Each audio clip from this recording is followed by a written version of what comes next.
Good evening, good morning, good night, wherever you may be watching this transmission. This is I, Mike Martins, bringing you another New Zealand foreign buyers ban update.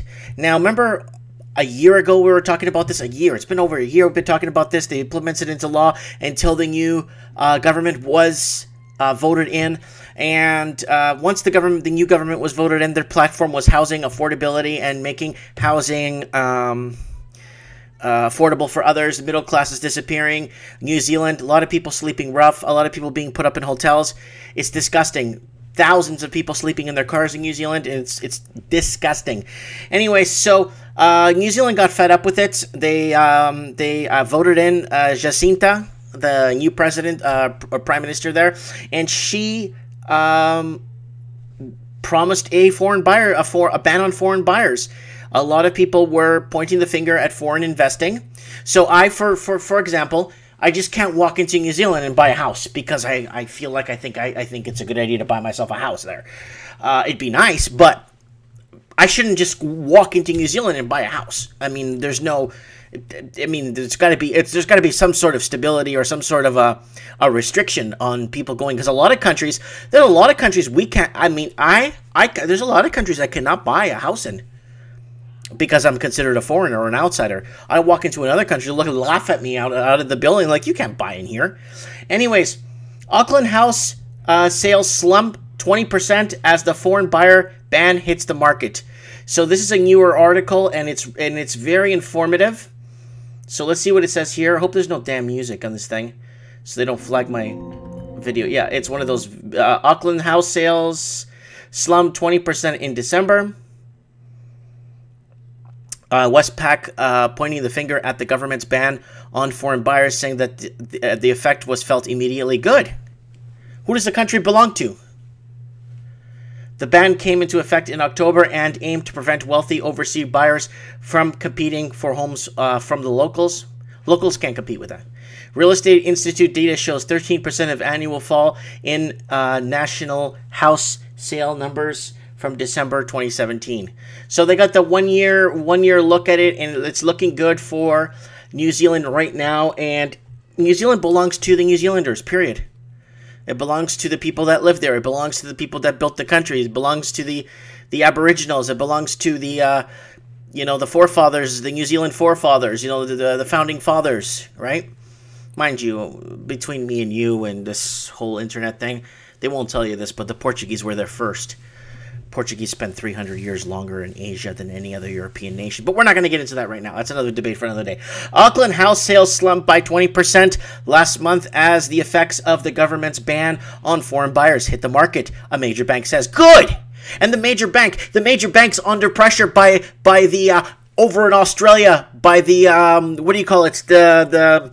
The Foreign Commission or the Royal Commission's going sniffing around. So what? You're gonna start pushing rules around in the country and tell countries how to run their legislation? That's to you lend your money that you don't have, you banks lend your money that you don't have, and you go ahead and you sit back and you collect people's interest. If a country wants to protect its sovereignty, you let it. The ban came into effect in October with the aim of preventing wealthy overseas buyers from competing for homes with locals. Oh, locals can't compete. It's not that I'm saying the typical New Zealander is poor. It's the typical New Zealand has been completely bought out of the market because of artificially lowering interest rates and the whole. We're in a stagflation, deflationary period when it comes to increase in wages. So easy there, Westpac. Easy. But while most pundits had been unsure how great an impact it would have, Westpac chief economist Dominic said that the effects would be felt immediately. Good. He said in December was one of the lowest sales months in Auckland in recent years. Guys, remember, keep in mind that it is summer there now, right?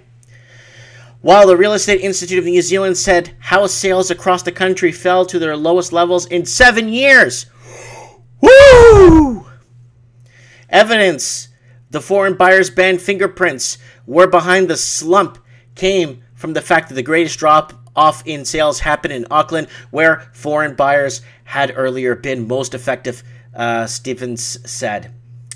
The impact of foreign buyers ban has really shone through in the last housing market data, Stevens wrote in his January property market report. Housing market turnover shot higher in October just before the ban came into force, but has subsequently tanked. So it was in law, it was reading, it was in law, it was being read, and this and that. Finally went through in October. Finally. I've been talking about this for ages.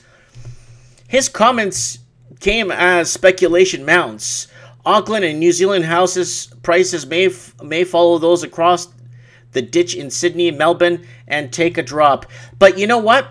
Let me tell you something, guys. It's not just this. It's the limited capital outflows. The limited capital outflows of money leaving Chinese shores is also contributing to that. So New Zealand's off the list for foreign investors, money launderers, and gangsters. Central New Zealand house prices fall fastest QV. January 16, 2019. This is about a week and a half old. The prices in parts of Auckland suffered the most price weakness over the past years, the data shows. QV has released its latest statistics, which show that nationwide residential property values finished 2018 up 3.2% on the year before. But the value increases were not consistent across the country. In Auckland, prices were down 0.4% in December compared to December 2017. In Wellington, they were up 7.4%. In Dundee, up 11.2%. And Turananga, up 3.9%. In Hamilton, up 5%. Christchurch property values have also up slightly over the year. There was also variation within centers. In Auckland, prices in the sought-after central suburb dropped 1% in December compared to a year before. Whitaker's fell only 0.2%, while prices were up 1.2% in Manukau, 0.6% in Papakura, and 1.1% in Franklin and Rodney. So, right here, when credit is tighter, fewer can afford to buy at that level. They're gonna, I promise you, New Zealand, I promise, once they get this foreign buyers problem all sorted out in New Zealand, once they start fixing and getting this all underway, and a lot of the banks start coming down and stuff, you're gonna start to see prices drop drastically. But not only that, it's because if the people can't secure the financing, they can't buy. And if foreigners can't buy, guess what happens? No one's buying. So that's what they're facing right now. So they're in a predicament right now. All of New Zealand's in a predicament where wages have remained stagnant and flattened for the longest time. So this is very important, guys. In New Zealand, we have to keep our finger on this pulse here of New Zealand to see how this foreign buyer's tax is working. And it already has real estate agents, banks already putting in their 2 cents, and it's only been in effect for 2.5 months. So let's see what's happening. This one here I brought up for a reason. The government is looking to set up partnership with groups, with builders and developers to undertake major housing projects. Remember Phil Twyford, the housing minister for New Zealand? One of the most important positions. More important than treasurer, more important than health and safety, more important than firefighting. Right now it's housing, because it's so critical in New Zealand with these meth-tested homes, with the problems they're having with people sleeping in cars and people renting out backyards so people can sleep in tents. It's getting really bad, okay? So this is the biggest movement that's going to make or break the country for the next 10 to 15 years. Now, this is my 2 cents. Do not be very careful with developers you work with, because look at what happened with the Sydney Opal Tower. Once the developers start getting in the government coin, they know it's going to keep coming in. They know that the taxpayers are paying for it. They're just going to keep getting paid. With me, I'm overseeing the job. Hey, man, what's that? I'm not paying for this. Fix that now.